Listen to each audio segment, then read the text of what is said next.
على سيدنا ومولانا محمد وبارك وسلم صلاة وسلام عليك يا رسول الله صلى الله تعالى عليه وسلم. أعوذ بالله من الشيطان الرجيم. بسم الله الرحمن الرحيم. أو عجبتم أن جاءكم ذكر من ربكم على رجل منكم لينذركم واذكروا إذ جعلكم خلفاء من بعد قوم نوح وزادكم في الخلق بسطة فاذكروا آلاء الله لعلكم تفلحون.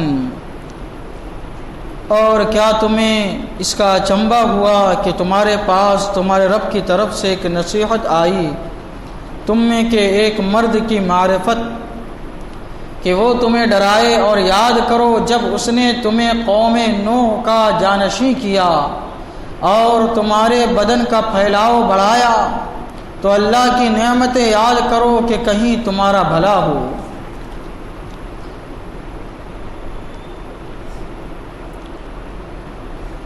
حضرت ہود علیہ السلام پر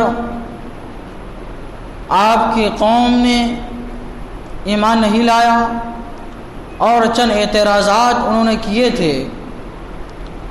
تو حضرت ہود علیہ السلام اپنی قوم کو جواب دیتے ہوئے فرماتے ہیں اب عجب تم، اور کیا تمہیں اس کا اچنبھا ہوا کہ تمہارے پاس تمہارے رب کی طرف سے ایک نصیحت آئی. تمہیں تعجب ہوتا ہے. تعجب دو طریقے کا ہوتا ہے، ایک تعجب انکاری اور ایک تعجب اقراری.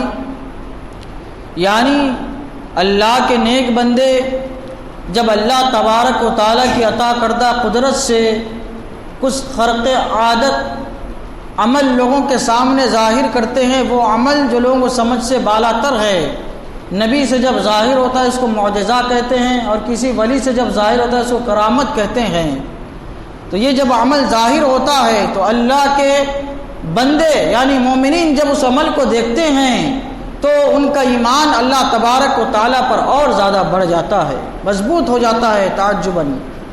اور وہی عمل جب ایک کافر دیکھتا ہے تو کافر کا تعجب کرتا ہے اور وہ اپنے کفر میں اور زیادہ بڑھ جاتا ہے اور یہ کہتا ہے کہ یہ تو ایک جادو ہے. تو حضرت ہود علیہ السلام تعجب فرما رہے ہیں کہ کیا تمہیں اس بات کا اچنبھا ہوا، یعنی جو حضرت ہود علیہ السلام کی قوم نے تعجب کیا تھا وہ تعجب انکاری تھا، اقراری نہیں تھا. تو کیا تمہیں اس کا تعجب ہوا کہ تمہارے پاس تمہارے رب کی طرف سے ایک نصیحت آئی، تمہارے رب کی طرف سے ذکر آیا، نصیحت آئی.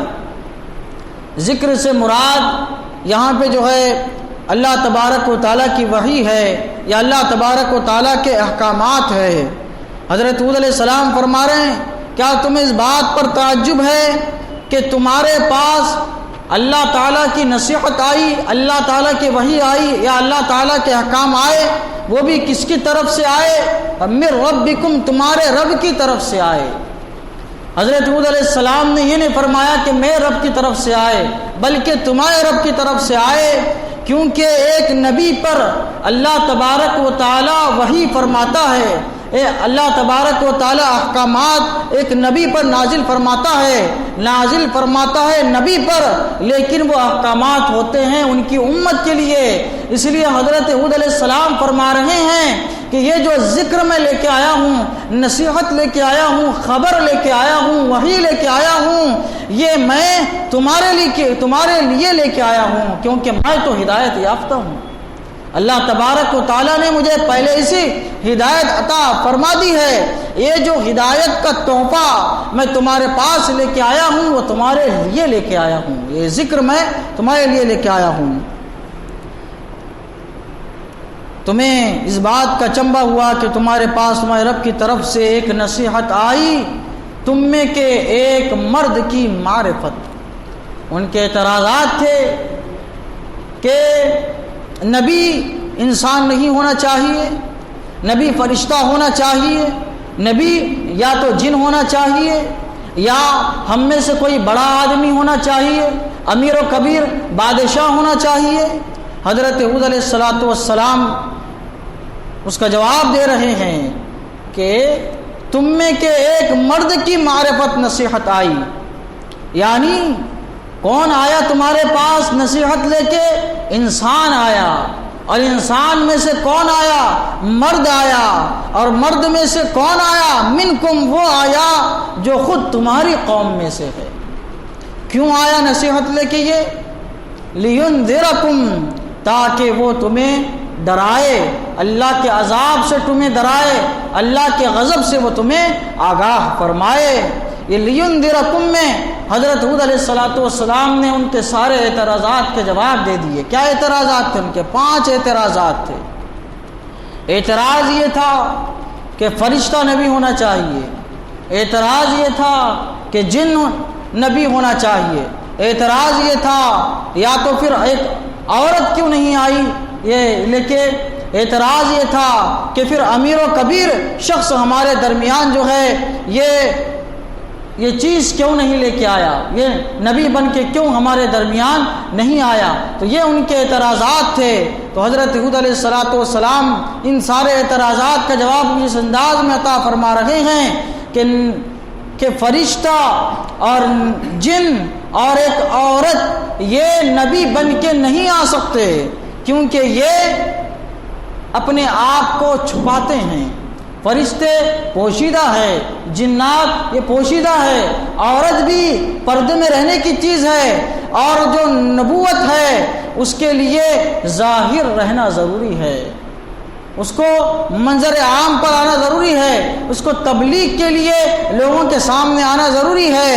یہ چیزیں یعنی فرشتہ، جنات اور عورت لوگوں کے سامنے نہیں آ سکتے، ہاں نبی ہوتا ہے جو لوگوں کے سامنے جو ہے آ جایا کرتا ہے۔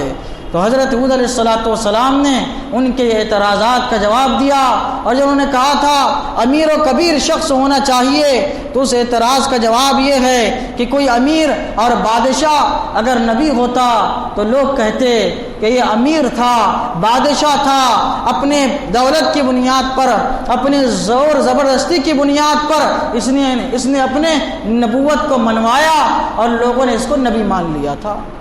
یا کوئی مال دولت والا ہوتا، غنی ہوتا، تو بھی اس کا معاملہ وہی ہوتا کہ لوگ کہتے کہ اس کے پاس مال تھا، مال دیتا تھا لوگوں کو اور کہتا تھا کہ مجھے نبی مانو، لوگوں نے اس کو نبی مان لیا۔ وہی سلسلہ ابھی تک کیا ہے؟ چلا آ رہا ہے۔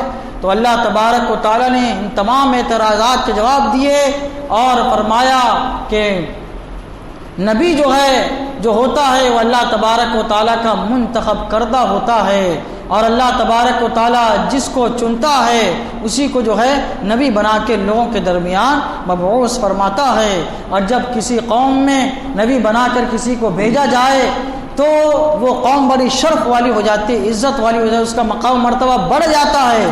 تو وہ قوم کو چاہیے کہ جب اس کی قوم میں اسی کا ایک انسان بشر نبی بن کے آیا ہے تو اس پہ فخر کرے اور اس کا ساتھ دے اور اس پر وہ ایمان لے کے آئے۔ اللہ تبارک و تعالیٰ کی بارگاہ میں دعا ہے قرآن شریف سیکھنے سمجھنے اور اس کے مطابق ہم سب کو اپنی زندگی گزارنے کی توفیق عطا فرمائے۔ اشہد ان لا الہ الا اللہ واشہد ان محمد عبدہ ورسولہ، وصلی اللہ تعالی علی سیدنا محمد وعلی آلہ وصحبہ اجمعین برحمتک یا ارحم۔